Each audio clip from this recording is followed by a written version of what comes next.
ये फ़तह मक्का की बात है।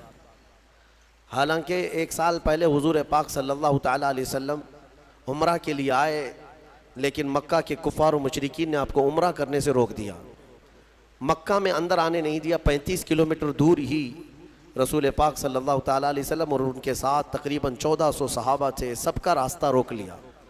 ये सन 6 हिजरी की बात थी। ये हुदैबिया के मुकाम पर हुजूर सल्लल्लाहु ताला अलैहि वसल्लम को रोक दिया गया। फिर उसके बाद एग्रीमेंट हुआ, सुलह हुई दोनों फ़रीक़ैन के बीच, मक्का वालों के और हुजूर पाक सल्लल्लाहु अलैहि वसल्लम के। मैंने इससे कबल भी ये सुलह हुदैबिया की बात आप तक पहुंचाई है और मैंने शायद तफसीर में भी इसको अर्ज़ किया है। उसमें एग्रीमेंट में ये था कि आप इस साल उम्रा नहीं करेंगे और एहराम यहीं से उतार करके वापस जाएंगे। बहुत सारी उसमें शिक़ें थी एग्रीमेंट में जो लिखी गई थी सुलहनामे पर। वो ये थी कि मक्का से अगर कोई मदीने भाग करके आए तो आप उसे वापस हमारे हवाले करेंगे, लेकिन मदीने से कोई आया हमारे पास तो हम उसको वापस नहीं करेंगे। ये सब ज़ोर ज़बरदस्ती वाली शिक़ें थी और सब पर रसूल करीम सल्लल्लाहु ताला अलैहि वसल्लम को वो सुलहनामे पर दस्तखत करवा रहे थे। हो गई सुलह। नबी पाक सल्लल्लाहु ताला अलैहि वसल्लम के सहाबा जो है कशमकश में थे कि ऐसे इन कुफ़ार और मुशरिकीन से दब के क्यों सुलह की जा रही है, क्या हमारी ताकत नहीं? जब हम 313 थे तब इनके परखचे उड़ा दिए, आज हम 1400 की तादाद में और करीब आए हैं, इनकी ईंट से ईंट बजा देंगे, इनके दांत खट्टे कर देंगे। सहाबा में जोश था लेकिन मना था कि जंग की गरज से आए नहीं थे।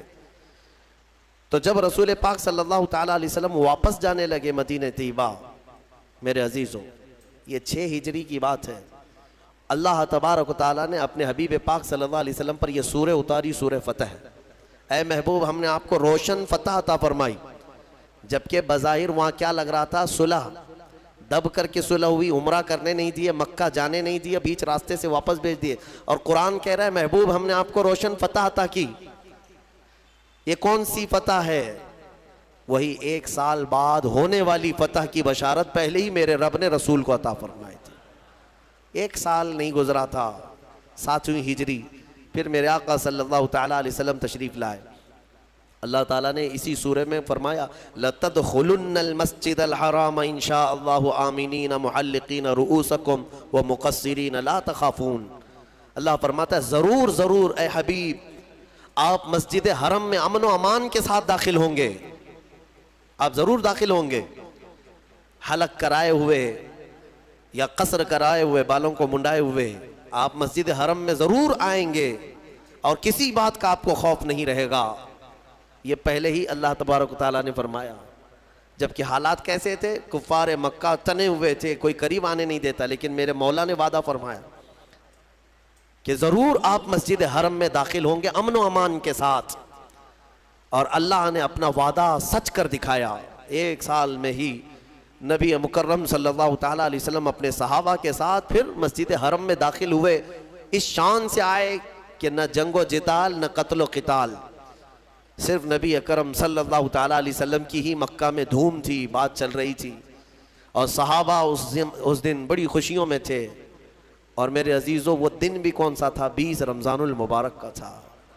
रमज़ान की 20 तारीख को मक्का मुकर्रमा की फ़तह का वो अज़ीम दिन है। तो इस सूरह फ़तह में अल्लाह ताला ने अपने हबीब पाक सल्लल्लाहु ताला अलैहि वसल्लम को पहले ही खबर फरमा दी।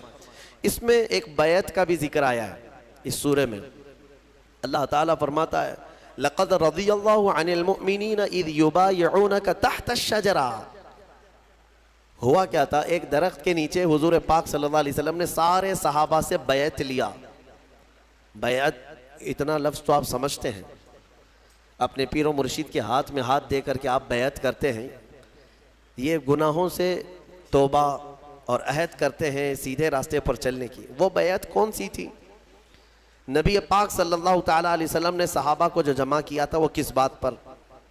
हुआ ये था कि हुदैबिया के मकाम पर जब हुजूर और सहाबा जमा थे तो मेरे आका सल्लल्लाहु अलैहि वसल्लम ने हज़रत उस्मान गनी को, उस्मान इब्न अफ़्फ़ान रज़ी अल्लाह ताला अन्हु, कासिद बनाकर मक्का भेजा, क्योंकि आप मक्का वालों में बड़े ही इज्जतदार माने जाते, आप अशराफ में से थे, आपके साथ कोई बुरा करता नहीं।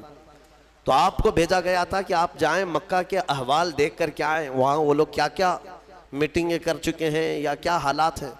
हज़रत उस्मान गनी भी एहराम की हालत में थे, हुजूर के साथ आए हैं मदीने से चलकर मक्का तक, हुदैबिया तक। हुजूर के हुक्म पर वो मक्का अकेले गए। जब मक्का में दाखिल हुए तो मक्का वालों ने आपको नहीं रोका। हज़रत उस्मान की अपनी एक इज्जत थी, पूरे मक्का में आपका एक असर और रसूख भी था। आपको किसी ने कुछ नहीं किया। आप हालात देखने के लिए मक्का गए, हरम शरीफ के करीब गए, तो वहाँ के जो बड़े बड़े सरदार थे कुरैश के और जो दुश्मन थे, उन सबों ने कहा उस्मान हम तुम्हारी बड़ी इज्जत करते हैं पहले से भी, अब तुम आए हो एहराम की हालत में तो हम सिर्फ तुम्हें इजाज़त देते हैं, तुम अपना तवाफ़ कर लो और चले जाओ, तुम काबे का तवाफ़ कर लो और चले जाओ। हज़रत उस्मान गनी मस्जिद हरम के बाहर खड़े रहे, कहा कसम रब्बे जुल जलाल की मौत आएगी बग़ैर नबी के तवाफ़ नहीं करूँगा, हुजूर पाक सल्लल्लाहु ताला अलैहि वसल्लम के बग़ैर मैं तवाफ़ नहीं करूँ। वहाँ तक एहराम की हालत में जा कर के भी तवाफ़ किए बग़ैर वापस आए। अभी हुआ ये कि उनकी बहस चल रही थी मक्का वालों के साथ, किसी ने अफवाह उड़ा दी, अफवाह उड़ाई कि उस्मान इब्न अफ़्फ़ान का कत्ल हो गया। तो यहाँ पर सहाबा इकराम में भी ये बात फैल गई, क्योंकि कासिद को, तर्जुमान को, एम्बेसडर को मारना बहुत बड़ा जुर्म पहले भी था आज भी है, कासिद को नहीं मारा जा सकता। तो हुजूर पाक सल्लल्लाहु अलैहि वसल्लम की तरफ से वो कासिद थे, और यहाँ सहाबा में ये सब अफवाह फैल गई कि हज़रत उस्मान इब्न अफ़्फ़ान का कत्ल हो गया, कत्ल हो गया। सब जमा हो गए, अर्ज़ करने लगे या रसूल अल्लाह अब जंग तो ज़रूरी है, कासिद को उन्होंने मारा है। नबी पाक सल्लल्लाहु ताला अलैहि वसल्लम वो गैबदां नबी हर बात को जानते थे। अब सहाबा इकराम में ये जो सरासीमगी थी, बेचैनी थी, उसके बाद हुजूर पाक सल्लल्लाहु अलैहि वसल्लम ने सबको एक दरख्त के नीचे जमा किया। उसी दरख्त का जिक्र ये आज की सूरह में आया है। वो हुदैबिया के मकाम पर एक दरख्त था, उस दरख्त के नीचे सारे सहाबा को जमा किया और बैत लिया। बैत लिया किस बात पर? सारे सहाबा से इस बात पर अहद लिया, क्या तुम इस बात पर ईमान रखते हो कि अल्लाह के सिवा कोई माबूद नहीं और मोहम्मद सल्लल्लाहु अलैहि वसल्लम अल्लाह के आखिरी रसूल हैं, और तुम इस्लाम पर हमेशा डटे रहोगे, जमे रहोगे, चाहे जो भी मुसीबत आए। इन तमाम बातों पर सहाबा इकराम ने वहाँ पर हुजूर के हाथ में हाथ देकर के बैत किया। वो पूरी बैत को बैअत रिजवान कहते हैं। बैअत रिजवान क्यों? रिजवान का मतलब होता है रजामंदी वाली चीज़, जिस चीज़ से राज़ी हो जाए उसको रिजवान। अब इस बैअत को बैअत रिजवान इसलिए कहते हैं कि कुरान में अल्लाह ने इस बैअत का जिक्र फरमाते हुए इरशाद फरमाता है, लक़द रज़ियल्लाहु अनिल मुअमिनीन इज़ युबायिऊनका तहत शजरा। तहकीक के अल्लाह उन मोमिनों से राज़ी हो गया जो दरख्त के नीचे आपके हाथ में बैअत कर रहे थे। उन सहाबा से अल्लाह राज़ी है। तो बैअत रिजवान में जितने सहाबा थे उनकी सनद आ गई कुरान में कि अल्लाह इनसे राज़ी है, अल्लाह इन सब से राज़ी। ये बैअत रिजवान कहलाती। अब यहाँ पर एक बात और भी बता देता हूँ, हुजूर पाक सल्लल्लाहु ताला अलैहि वसल्लम ने सारे सहाबा से बैअत तो लिया, उस्मान गनी नहीं थे वहाँ पर, वो मक्का में थे। अब यहाँ अफवाह तो उड़ी थी कि उस्मान इब्न अफ़्फ़ान का क्या हुआ है, कत्ल हो गया है, कत्ल हो गया है। लेकिन सारे सहाबा जब बैत से फारिग हुए तो सुनो मेरे आका सल्लल्लाहु अलैहि वसल्लम क्या फरमाते हैं, इरशाद फरमाते हैं, ये मेरा हाथ, और अपना बायां हाथ निकाल कर फरमाते हैं ये उस्मान का हाथ, और उस्मान की तरफ से मैं खुद अपने हाथ पर बैत करता हूँ। इसका मतलब यह है कि वो गैबदां रसूल पाक सल्लल्लाहु ताला अलैहि वसल्लम जानते थे कि उस्मान इब्न अफ़्फ़ान का कत्ल नहीं हुआ, वो अनकरीब आने वाले। फिर सहाबा ने देखा कि हज़रत उस्मान गनी सही सलामत एहराम की हालत में वापस आए। फिर उसके बाद आने के बाद फिर उन्होंने हज़रत उस्मान गनी ने अपना हाथ फिर हुजूर के हाथ में देकर बैत किया। लेकिन ये फजीलत हज़रत उस्मान गनी की है कि हुजूर पाक सल्लल्लाहु अलैहि वसल्लम ने अपने बाएं हाथ को उस्मान का हाथ करार दिया, उस्मान इब्न अफ़्फ़ान का हाथ करार दिया। और हज़रत उस्मान गनी रज़ियल्लाहु ताला अन्हु के मुतालिक ये बात भी मिलती है कि आपने जब रसूल करीम सल्लल्लाहु अलैहि वसल्लम के हाथ में हाथ दे करके बैत किया तो उसके बाद वो अपने हाथ की इतनी हिफाजत करते थे कि पूरी ज़िंदगी भर हज़रत उस्मान गनी ने उस हाथ को कभी अपनी शर्मगाह के करीब तक नहीं किया। हालांकि जायज़ है आदमी के लिए इस्तिंजा, हाजात के लिए अपने हाथों का इस्तेमाल कर सकता है नहाने धोने में, लेकिन हज़रत उस्मान गनी ने उस हाथ को करीब नहीं किया, सिर्फ इसलिए कि यह हाथ मैंने रसूलुल्लाह के हाथ में दिया है। यह अदब सहाबा से ही मिलेगा तुम्हें, यह अदब जो है यह सहाबा से ही मिलेगा। अज़ीज़ान गिरामी, इस सूरह फतह में अल्लाह ताला ने आखिरी आयत में इरशाद फरमाया मुहम्मदुर रसूलुल्लाह, मोहम्मद अल्लाह के रसूल हैं। वल्लदीना माअहू, और जो उनके साथ हैं, कौन है वो? सहाबा इकराम। उनकी सिफात अल्लाह ताला कैसे बयान कर रहा है, कौन लोग हैं वो जो उनके साथ हैं? और उनके साथ जो हैं अशिद्दाउ अलल कुफ्फार, काफिरों पर बहुत सख्त हैं, भारी हैं। रुहमाउ बैनहुम, और आपस में बड़े नरम दिल हैं। मोमिनीन के लिए वो नरम दिल हैं, दुश्मनों के लिए भारी हैं।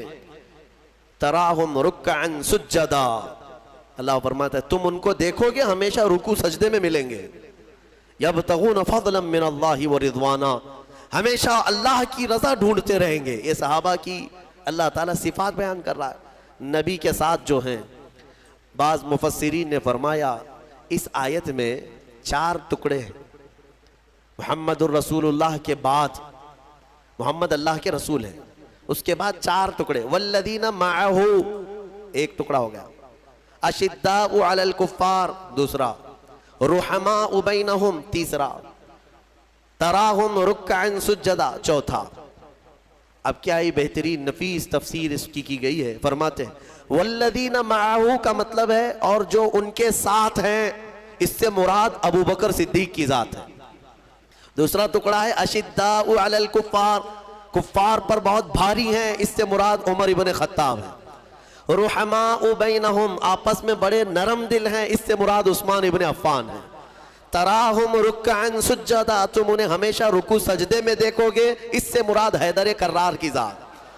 वल्लदीना यबतगून फज़लन मिनल्लाहि व रिज़वाना, और फरमाया अल्लाह, और वो हमेशा अल्लाह की रज़ा ढूंढते रहते हैं, इससे मुराद सारे सहाबा की जात है।